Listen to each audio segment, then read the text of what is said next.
Hello everyone, আসসালামু আলাইকুম। সবার কি অবস্থা, কেমন আছো? আজকে একটা ভিডিও আপলোড করব, সেটা হচ্ছে অনেক দিন আগের ভিডিও, আমার বাবার বাড়ি করা ভিডিও। আমার বাবার বাড়ি আমি যখনই যাই তখন কিন্তু অনেক ভিডিও করি। এখনও আমার ফোনে অনেক ভিডিও আছে, বাট সেই ভিডিওগুলো এডিটও করি না, আপলোডও করি না। তো ভাবলাম আজকে একটা ভিডিও এডিট করে সাথে হচ্ছে আপলোড করে দিলাম, তোমাদের সাথে শেয়ার করলাম। আশা করি সবার ভালো লাগবে, ভিডিওটা সাথেই থাকো। এই দিনটা ছিল আমাদের বাড়ি মেহমান আসার দিন। সেই দিন হচ্ছে আমার ভাবির বাড়ির বাবা, ভাইরা, চাচা আসবে। সেজন্য আমার আম্মা ঘুম থেকে উঠেই সকাল সকাল যা যা রান্না করবে ফ্রিজ থেকে সবকিছু নামিয়ে ভিজিয়ে রেখেছে। এরপর হচ্ছে রান্নাঘরটা সুন্দর করে পরিষ্কার করে লেপে মুছে নিয়েছে। এরপর হচ্ছে আমার ভাবিরা সবকিছু কেটে ধুয়ে একদম পরিষ্কার করে গুছিয়ে নিয়েছে। এরপর হচ্ছে এক এক করে রান্না বসিয়ে দিল। ফাইনালি গরুর গোশটার রান্না শেষ। আর গরুর গোশ কিন্তু আমি রান্না করেছি। এই গরুর গোশ রান্নার রেসিপিটা আমি অবশ্যই তোমাদের সাথে শেয়ার করব, কারণ মাটির চুলা গরুর গোশটা আমি রান্না করেছি, এত বেশি মজা হয়েছে, সবাই খেয়ে অনেক প্রশংসা করছে। তাই ভাবছি তোমাদের সাথে আমি শেয়ার করব। এরপর হচ্ছে চিকেন রোস্ট করার জন্য চিকেনগুলো খুব ভালো করে ভেজে নেওয়া হচ্ছে। এরপর হচ্ছে রোস্টটা করে ফেলবে। দুই চুলা কিন্তু ধুমছে রান্না। আর আমি এতটাই পাগল, ঘুরে ফিরে এক চুলার রান্নায় আমি ভিডিও করতেছি, পাশে যে আরেকটা চুলার রান্না হচ্ছে সেটা ভিডিও করতে আমার মনেই নেই। আমি কতটা পাগল শুধু ভিডিও করতেছি তেমনটা না, আমি কিন্তু মাঝে মধ্যে হেল্পও করতেছি, নাড়াচাড়া দিচ্ছি, অনেক কাজে হেল্প করতেছি। কারণ এত কাজ, তার মধ্যে কিন্তু বসে থাকা যায় না, শুধু ভিডিও করা যায় না, একটু কাজও করতে হয়।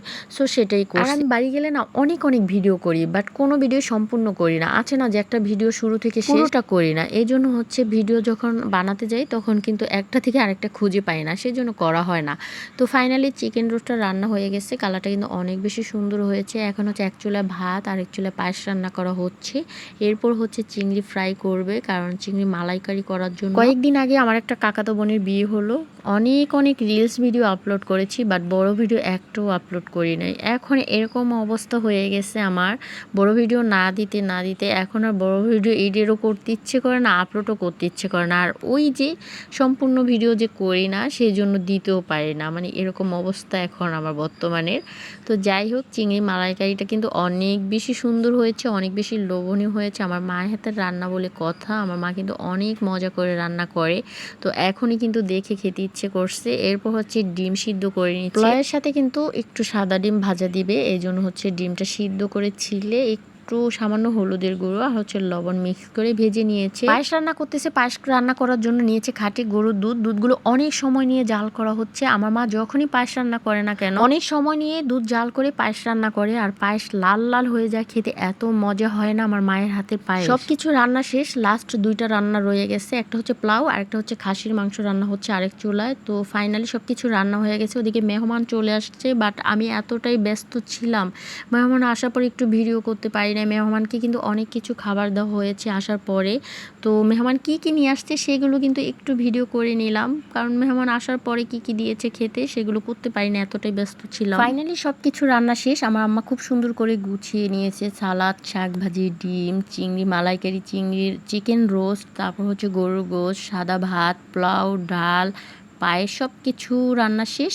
এখন মেহমান নামাজ পড়তে গিয়েছে, আসলে খাবার দেওয়া। তোমাদেরকে আরেকটা জিনিস দেখাবো, এটা কেউ চিনো কিনা অবশ্যই কমেন্ট করে জানাবা। এটা হচ্ছে আমার দাদুর হাত দিয়ে পায়েস বাড়া হচ্ছে, মানে ক্ষীর বাড়া হচ্ছে, সেটা হচ্ছে আমার দাদুর হাতের বানানো, আমার আম্মা স্মৃতি হিসেবে রেখে দিয়েছে। চামিচটা হচ্ছে নারিকেলের ভিতরের যে নারিকেলটা থাকে সেই চারাটা দিয়ে বানানো। এই চামিচগুলো দিয়ে নাকি বাড়তে অনেক বেশি ভালো লাগে। আগের দিনের মানুষ নাকি এগুলোই চামিচ হিসেবে ব্যবহার করতো। তো মেহমান নামাজ পড়ে চলে আসছে, আমার আম্মা হচ্ছে খাবার দিয়ে দিয়েছে, তারা হচ্ছে খাচ্ছে।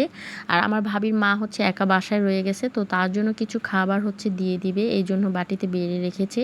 তো আজকের মতো এই পর্যন্তই, সবাই ভালো থাকো, আল্লাহ হাফেজ।